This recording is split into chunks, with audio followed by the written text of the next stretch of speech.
I think this thing's recording. Yeah, it's recording. So yeah, I'm gonna make a video. It's been 24 hours. I'm sitting here in the dining room. It is 8:54 at night, May 17th, it's not 19, it's 2016. Next month will be June, we'll be halfway through the year. Before you know it, we'll have another year. So here I'm sitting here. Well, I wasn't sitting here. I was wandering the house. My wife's at work. I'm listening to the Mars Volta music. Mars Volta broke up. Forgot what group they were in before Mars Volta. My mind just went blank. Anyway, so I'm sitting here, and I thought I would do an update about what I've been reading. First of all, I got a book in the mail today, which is here's the book I got in the mail today. A Manifesto for Theological Interpretation, edited by Craig J. Barminafew and Heath A. Thompson. I was reading, let me see, I was reading for a while this book by Craig G. Barminafew, Introducing Biblical Hermeneutics, a Comprehensive Framework for Hearing God in Scripture. I read this, I mean, it's about 500 pages, and I read 319 of it. So that was pretty good. I kind of read it until I got kind of burned out, but I might get back into it. Yeah, this book, A Manifesto for Theological Interpretation, goes along with these books. I got this book last month, Christian Dogmatics, Reformed Theology for the Catholic Church, edited by Michael Allen and Scott R. Swain. And they wrote this book. I was reading A Reformed Catholicity, The Promise of Retrieval for Theology and Biblical Revelation. No, Biblical Interpretation by Michael Allen and Scott R. Twain. And before I was reading that, I was reading this several months ago, Theology in the Mirror of Scripture, a Mere Evangelical Account, Studies in Christian Doctrine and Scripture by Kevin J. Van Hooser and Daniel J. Trier. So I was reading those for a while, and I got this book in the mail, but right now I've primarily been reading this commentary on Paul's epistle to the Romans. So I've been reading that in the mornings so I don't know when I'll get those other books. So I've been reading those in the morning, and I've been reading, today I've been reading, this is kind of like a reread, but I'm not really sure if I really finished this book, but I've been reading it pretty steady, and I'm almost done with it. This is called American Smoke, it's called American Smoke, Journeys to the End of the Light. It's kind of like a travel memoir. I've talked about in recent videos, and I'll probably speak more about that. I got this book in the mail yesterday, Psychogeography by Merlin Coverley. These books all go together. So I want to do a video on psychogeography. I mentioned psychogeography when I was sharing my reflections on that book on Paris Vagabond. And so I'm still still trying to grasp those things in my mind. Psychogeography is also a thing in this book I've been reading. Psychogeography, Disentangling the Modern Conundrum of Psychic and Place, words by Will Self, pictures by Ralph Steadman. So yeah, I've been reading this, and I've been reading still the other Paris. I read this yesterday. Today I read Primary American Smoke. I read this yesterday, The Other Paris by Luc Sente. I'm really enjoying this. And I'm still reading this, the novel, a biography by Michael Schmidt. I'm really liking this. I'm kind of in a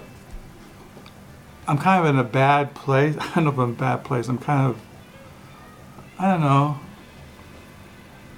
kind of just sick of everything. You know, when you get sick of everything, everything seems shallow and everything seems dumb and fake and stupid and empty of any kind of substance or meaning. Maybe it's just one of those things I go through. It gets to me sometimes.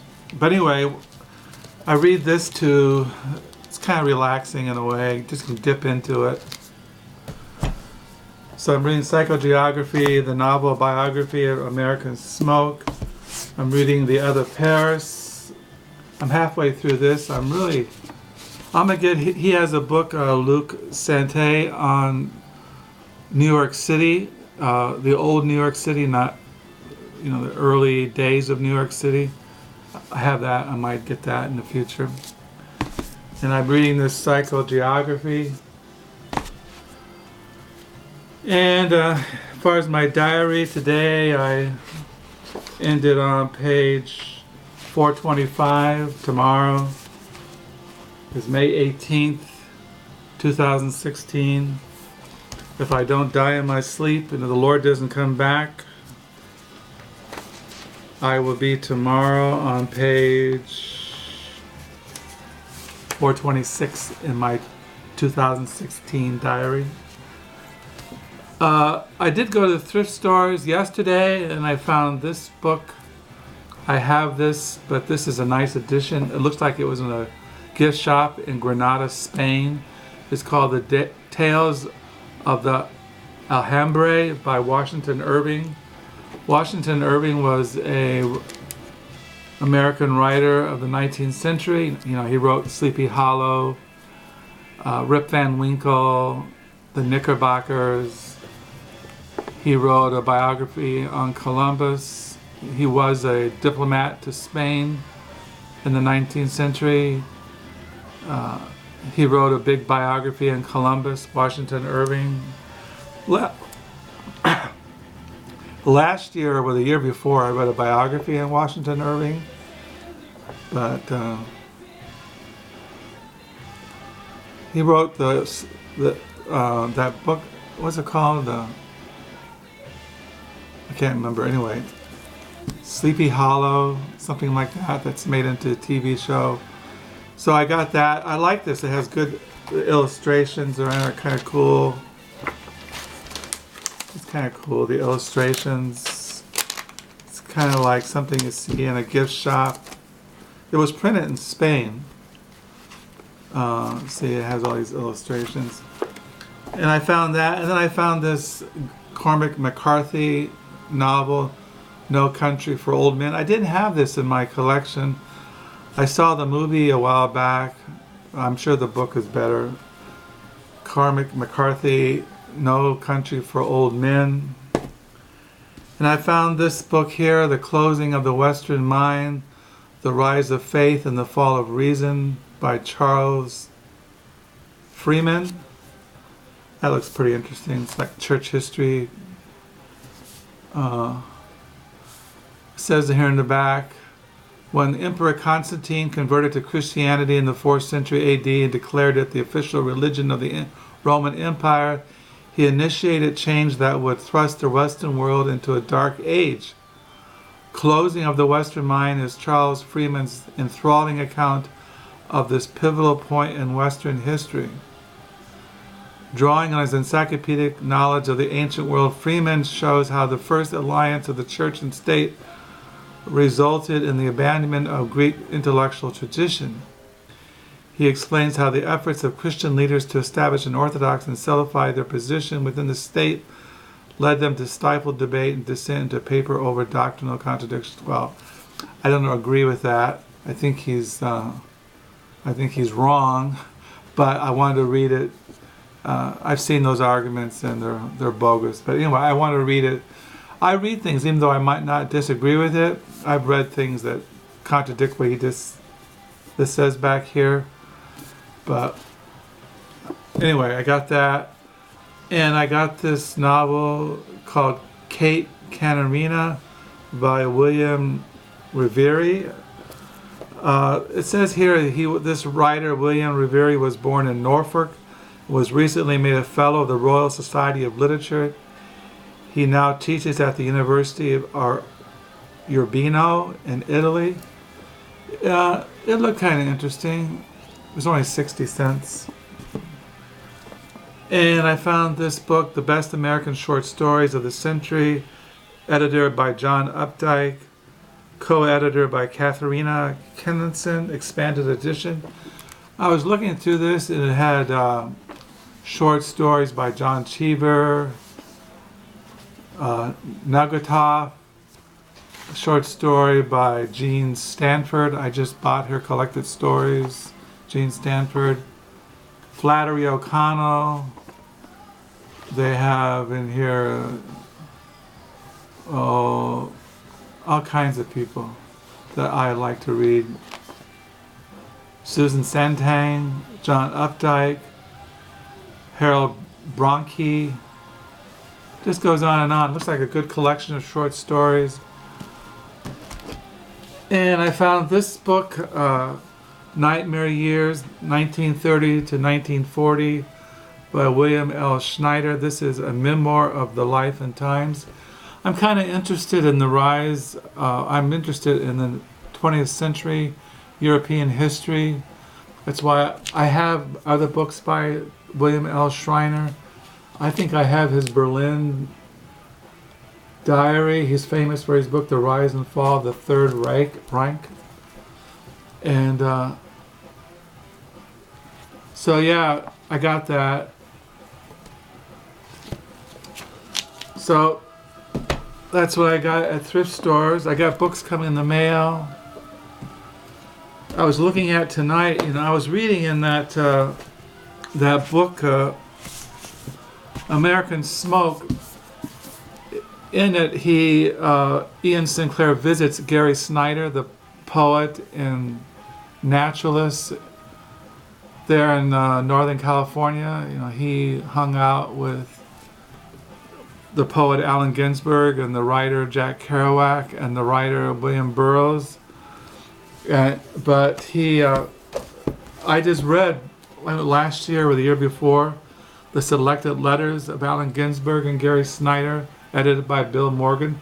Bill Morgan is a very famous beat scholar. He's written a lot of biographies. He's written he has a lot of books. He wrote a biography on Ginsberg, I Celebrate Myself, The Somewhat Private Life of Allen Ginsberg.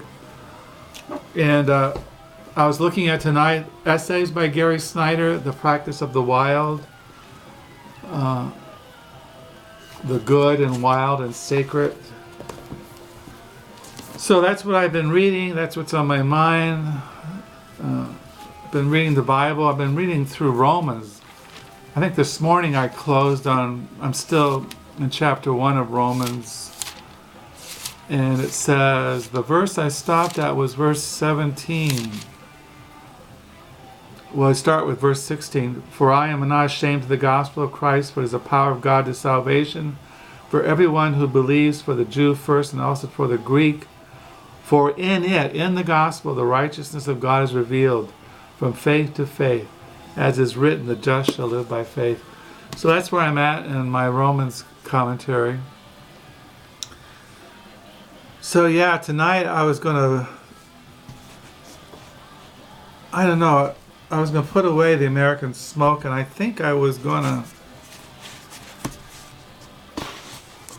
I think I might read the other Paris. I just started another chapter. I'm on chapter 7. No, chapter 8, Saint Monday. I'll probably read that tonight. And tomorrow is a Wednesday. I might go to thrift stores tomorrow morning. Well, tomorrow afternoon, I have to cover for somebody at the Hendrick District Public Library used bookstore from 3 to 5. I got some books set aside there that I'll pick up tomorrow. So I got to do that. So that's what's going on. That's what I'm reading. I got a new book in the mail, the Manifesto of Theological Interpretation. I'm really enjoying this book, Psychogeography by Merlin Coverley. I ordered a book from Amazon today by Merlin Coverley on walking and wandering. Look kind of interesting. So until next time, I'll see you. Bye.